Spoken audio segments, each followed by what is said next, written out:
This boiling water, churning above Russian gas pipelines, is the result of what Germany, Denmark, and Sweden are now calling attacks, which have caused major leaks into the Baltic Sea. The two Nord Stream pipelines are at the center of an energy standoff between Russia and Europe. Denmark and Sweden released striking images a day after the leaks were reported, saying the largest gas leak had caused surface disturbance of around 0.6 miles in diameter. But it remains unclear what or who could have been behind the Nord Stream pipeline leaks.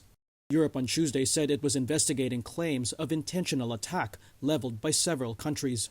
Poland's foreign minister Zbigniew Rau pointed fingers at Russia, though without evidence. We are not in a position to reject the notion that this could be an element of Russian hybrid war against NATO. The explosions took place very close to the Danish territorial waters, but not within the Danish territorial waters.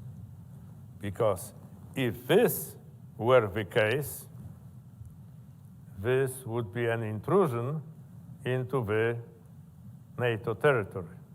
Sweden's Prime Minister Magdalena Andersson also expressed concern. Vi har svenska uppgifter. We have Swedish intelligence, but we've also received information from our contacts in Denmark, and based on this, concluded that this is probably a deliberate act. It's probably a matter of sabotage. Christopher Botzow is head of Denmark's energy agency. It is very rare that damages of this type occur, and now 3 damages have happened within 24 hours, which is why we are very worried about what the reason for this could be.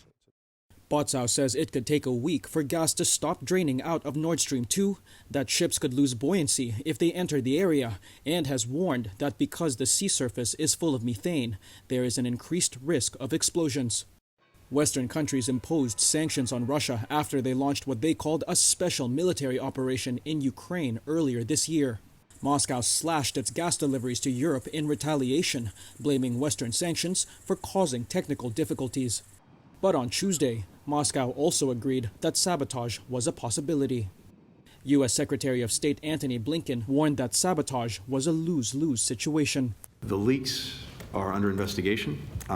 There are initial reports indicating that this may be the result of an attack or some kind of sabotage, but these are initial reports and we haven't confirmed that yet.